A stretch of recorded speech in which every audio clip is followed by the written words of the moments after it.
미디어 뉴스센터 김경훈입니다. 민선 8기 지방자치단체와 지방의회가 반환점을 돌아섰습니다. 이제부터 성과를 내야 할 시기가 온 것 같은데요.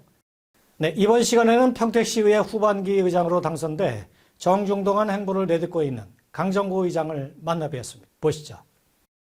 안녕하십니까, 회장님. 안녕하세요. 네, 먼저 축하드리고요. 네, 감사합니다. 네, 후반기 의장이 되셨는데 소감과 포부 한 말씀해 주시죠.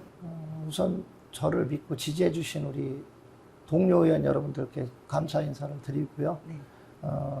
의장이라는 중책을 맡게 돼서 한편으로는 기쁘지만 한편으로는 막중한 책임감을 느낍니다. 그리고 이제 우리 시민들의 기대에 부응해야 될 것 같아서 더 열심히 하고 있습니다. 후반기 의회가 돌파해야 할 현안이 무엇이고 그 해결 방안을 가지고 있습니까? 일단 그 평택시가 상당히 빠른 속도로 발전하고 있지 않습니까? 여러 가지 발전들이 상당히 빨리 이루어지는데 중요한 거는 이제 지방세가 지금 올해는 감소하고 있다라는 겁니다. 그러다 보면 여러 가지 사업들이 지장을 받을 소지가 많고 그로 인해서 이제 우리 또 시민들한테 불편함을 줄 수 있는 소지가 많기 때문에 이에 대한 대책을 집행부랑 같이 한번 의논해 볼 필요가 있다. 그래서 이제 앞으로 선택과 집중을 해서 재원에 맞게끔 맞춰서 우리 평택시 사업들이 잘 진행되도록 그렇게 해야 될 부분이 분명히 있는 것 같습니다. 그에 대해서 중점을 두겠습니다. 아, 그렇군요. 또 이제 의장이 되는 그 과정에서 쉽지 않았을 것 같은데요. 뭐 에피소드가 있나요? 민주당 의원들이 10명이고요. 저희가 8명입니다. 사실은 정상적으로 보면 저희가 당선되기가 쉽지 않은 구조였었죠. 사실은 저도 투표 당일날 오전까지는 전혀 예측을 못했습니다. 근데 이제 뭐 여기서 말씀을 드리진 못하겠지만 여러 요인으로 인해서 당일날 갑작스럽게 이렇게 당선이 돼서 한편으로는 당혹감도 있지만 시민들을 생각하면 더 열심히 뛰어야 되겠다는 그런 생각을 해봅니다. 예. 그렇겠어요. 더 부담감이 클 것 같아요. 예. 네. 추경이 사실은 한 달 앞단 것 같은데요. 그동안 원구성을 끝내고 그 기한 내에 처리가 가능할지 좀 궁금합니다. 지금 이제 추경이 8월 27일부터 시작을 해서 9월 9일 날 끝납니다. 그럼 그 안에 원구성이 이제 돼야 되고요. 근데 문제는 조례상에서 보면 원구성이 되려면 각 당에서 상임위원 명단을 제출을 해야 됩니다. 어느 한쪽이 제출을 안 하게 되면 상임위원을 뽑을 수가 없고 그러다 보면 위원장을 또 뽑을 수가 없는 상황이 옵니다.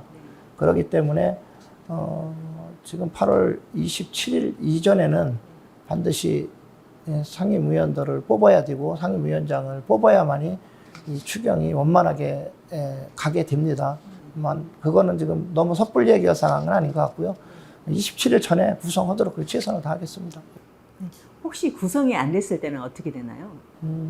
구성이 안 됐을 때는 전반기 상임위를 통해서 추경을 갈 수 있는 방법은 있습니다. 그러나 지금 그 상임위원 명단을 제출하지 않는 정당에 또 이유가 있지 않습니까? 그렇죠. 이유로 생각을 하면 또 전반기 상임위원으로 간다고 하더라도 회기는 열어야 되지 않습니까? 근데 그렇게 되면 그분들이 주장하는 거랑 또 어폐가 됩니다, 이게. 논리적으로 모순이 되기 때문에 아마 전반기 상임위원으로 가기는 쉽지는 않을 것 같습니다. 네.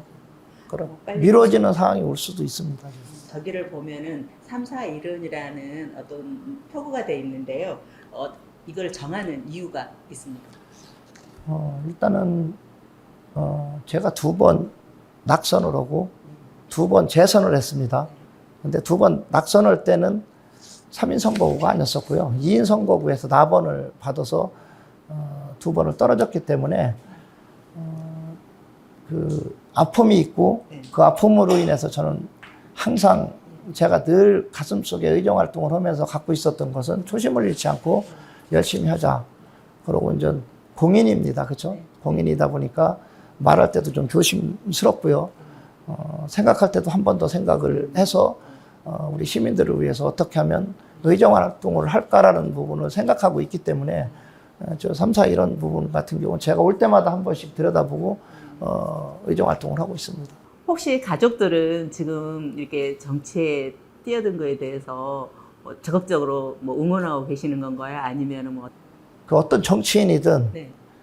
저 개인적 생각으로는 가정 입장에서는 뭐 좋아할 리는 없겠죠. 아무래도 가정이 소홀할 수밖에 없고요. 속마음이야 어찌 좋아하겠습니까? 저뿐만이 아니고 모든 정치인들의 숙명이 아닌가 그런 생각이 듭니다. 어렸을 때 꿈이 혹시 정치를 하고자 했던 게 있었나요? 전혀 저는 생각이 없었습니다. 사실은 저는 교육 쪽에 좀 생각이 많았었고요. 기회가 되면은 뭐 교수 생활을 좀 한번 하고 싶었는데 정치를 하게 된 계기가 있습니다. 이제 저희 20여 년 전에 우리 어머님이 이제 직장암으로 고생을 하실 때 제가 그 당시 학원을 운영을 했었습니다. 근데 제가 해줄 수 있는 역할이 금전적인 거 밖에는 그 옆에 같이 있어준다든가 뭐 이런 부분에 대해서는 딸들이 더 잘하더라고요. 저보다도. 그래서 이건 아니다. 내가 지금 하고 있는 게 아닌 것 같다라고 해서 제가 좀 사회복지사를 다시 공부를 했고요. 그러다가 우연찮게 이제 송명호 시장님하고는 개인적으로는 평구 선후배시라는 친하게 지내서 모임도 있고 그러다가 이제 그게 계기가 돼서 정치 쪽으로 좀 오게 된 것 같습니다. 하시다 보니 어때? 사실은 어려운 직업이죠. 네. 어려운 직업인데 내가 원해서 하는 거기 때문에 즐기려고 노력을 하고 있습니다. 특히 저희 지역 같은 경우는 서부 5개면인데 평택시 면적의 50.4%에 해당되는 면적입니다. 6개 선거구 중에서 5개 합친 데보다도 큽니다. 뒤집어서 얘기하면 인구는 적고 면적은 넓다 보니까 민원도 많고 네. 상당히 좀 의정 활동하기가 쉽지 않은 지역이지만 그래도 즐기려고 노력을 하고 있고 또 주민들하고의 어떤 관계에서도 보람을 많이 느끼고 있기 때문에 힘든 거는 아직은 모르겠습니다. 끝으로 시민들에게 한 말씀 해주신다면요? 시민들한테도 말씀드리고 싶은 게 많고요. 일단 우리 선출직들의 존재 이유를 좀 알아야 합니다. 시민이 없는 상황에서는 저희들의 존재 가치를 따질 수가 없습니다. 그렇기 때문에 시민 우선의 정책을 펴야 되고 시민 우선의 의정 활동을 또 해야 되는 상황이 오기 때문에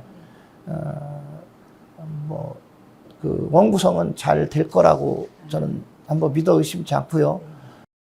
시민들을 위한 그런 의정 활동을 또 펼쳐 나가야 되는 부분이 있고 앞으로 집행부랑도 협의할 것은 협의하겠지만 견제할 것은 반드시 견제를 하고 시민을 대변하는 그런 의회가 되도록 노력하겠습니다.